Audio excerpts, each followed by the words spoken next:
Hey friends, Happy New Year. Listen, the new year is here, and I pray that it will be a blessed and prosperous and amazing 2025 for you.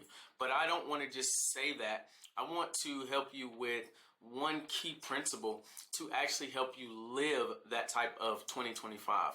And it starts with the news that you listen to and choose to dwell on and to even repeat. You see, the world functions by bad news. In fact, there's even a phrase when the local news is not really reporting on some big tragic event happening, or when they're reporting on maybe something good happening in the community. And there's a phrase where people will say, must be a slow news day. In other words, there must not be anything really big to report on today. And that's why they're showing or reporting on this good deed that happened in the community. But see, that's backwards. That's backwards from the way that we should be living and functioning, because God actually wants us to be living by good news.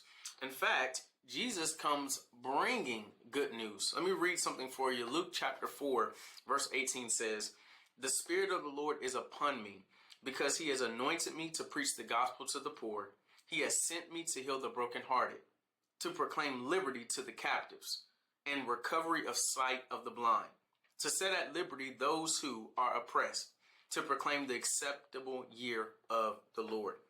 You see, in the kingdom, we are supposed to be receiving the news from heaven. And guess what? In heaven, there's only good news. In heaven, there is no poverty. There's provision. In heaven, there is no fear. There is love. In heaven, there is no sickness and disease. There is help. In heaven, there is no vulnerability. There is protection. And so we have to make sure that we are listening and hearing and repeating the good news of the King, because that is how we are actually called to function and live by. So I want to encourage you, make sure you pay attention and even separate yourself from voices and from people that seem to always only speak bad news and bad things that are happening, or bad things that are coming about, or bad things that even they are dealing with. Because again, there's a saying that says you are the company you keep. In other words, whoever we hang around, or whatever information we choose to chew on and listen to, that is ultimately what we're going to begin to also believe in, trust in, and think is in store for us. So God wants you to keep his focus, your focus on him. And that is how we are continuing to be transformed into the glory and the image in which he created us to live out and to move in. All right. So I want to close by saying this. If you are in Orlando, Florida, I want to invite you to come join us this Sunday as we continue to dive deeper into good news for your life, the good news of the kingdom. And if you are not subscribed to receiving these videos, I want to invite you to go ahead and hit that subscribe button right now.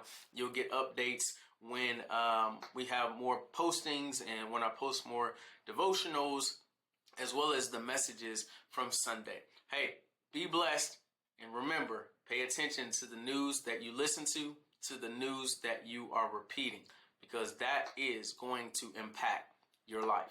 Take care. Until next time, be blessed.